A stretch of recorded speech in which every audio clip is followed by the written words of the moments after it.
Hello guys, welcome back to my channel. Introduction পরে দিচ্ছি।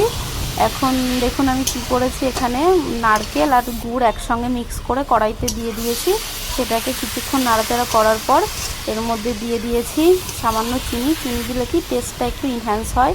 তো দিয়ে এটাকে ভালো করে ভাজতে হবে। ভাজা যত ভালো হবে, নাড়ুর পাক তত ভালো হবে, নাড়ু পাকাতে তত সুবিধা হবে। তো দেখুন ভাজাটা হয়ে গেছে। এবার আমি অল্প করে এর থেকে সামান্য একটা পাত্রে নামিয়ে নেব। আমি অল্প অল্প করে করব, আমি একা বানাচ্ছি তো এবার অল্প করে নামিয়ে নিয়ে একটা গ্লাসের উল্টো সাইড দিয়ে এটাকে ভালো করে ম্যাশ করে নেব, তাহলে নাড়ু পাকাতে সুবিধা হবে। তারপর দেখুন আমি হাতের তালুতে একটু করে নারকেলের পুর নিয়ে এটাকে আর একটা হাত দিয়ে ভালো করে পাকিয়ে নেব। দেখুন নাড়ুগুলো কি সুন্দর হয়েছে। আমি এর আগেও নাড়ু বানিয়েছি, কিন্তু এত সুন্দর মানে সমান একেবারে চারিপাশ কত সুন্দর মসৃণ আর এত ভালো মানে পাকাতেও এত সুন্দর হয়নি। তো আমার মানে খুব আনন্দও লাগছে আমার যে এত সুন্দর হচ্ছে নাড়ুটা।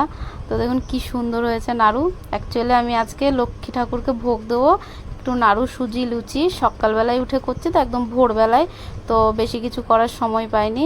আর আগের দিন রাতে আমি ময়দা মানে 2 ভাগ ময়দা আর 1 ভাগ আটা, তার মধ্যে একটু লবণ আর চিনি আর সামান্য তেল দিয়ে মেখে রেখেছিলাম। সেটাকে আর একটু মেখে নিচ্ছি। এবার এর থেকে আমি ছোট ছোট করে লেচি কেটে নেব। আপনারাও সবাই নিশ্চয়ই বাড়িতে লক্ষ্মী পুজো করেছেন, নানা রকমের ভোগ দিয়েছেন। আমারও ইচ্ছা ছিল যে অন্নভোগও দেব, কিন্তু আমি সময় পাইনি। তো সেই জন্যই সামান্য কিছু করছি। তো এই যে লেচি কাটা হয়ে গেছে, এবার আমি কড়াইতে তেলটা গরম করে নেব। এবার লুচিটা ছেড়ে দিয়েছি, তেল গরম হয়ে গেছে।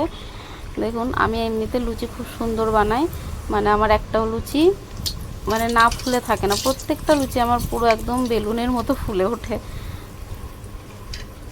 তো দেখুন কি সুন্দর ফুলে উঠেছে লুচিটা।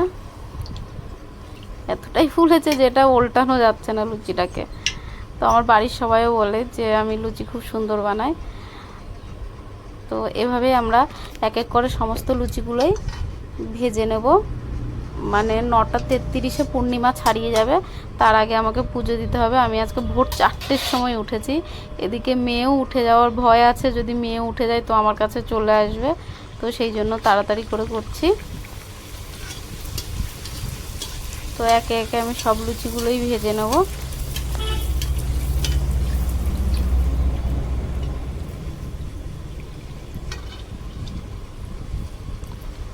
মানে আপনারা ময়দা বা আটা যাই দিয়ে লুচি বানান, সেটা মাখানোটা যদি ভালো হয়, মানে ময়ান দেওয়াটা ভালো হলে লুচি ফুলতে বাধ্য। তো দেখুন এইভাবে আমি সব লুচিগুলো ভেজে নিচ্ছি।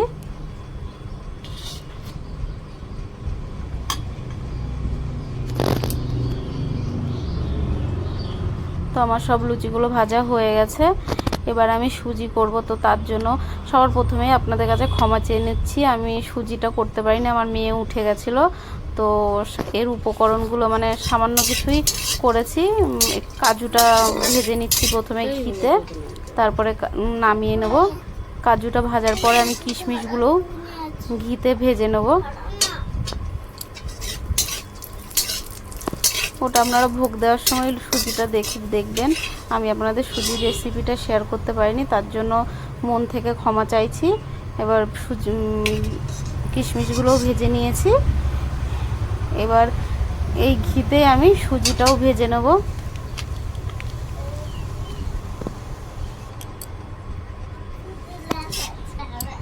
দেখুন নেড়ে চেড়ে আমি সুজিটাও ভেজে নিচ্ছি। ঘিতে সুজিটা রোস্ট করে নিলে মানে সুজির খাওয়ার সময় ফ্লেভারটা খুব ভালো আসে। সবসময় ভেজে নেওয়াই ভালো সুজি করার আগে। তো সুজিটা দেখুন আমার ভাজা হয়ে গেছে।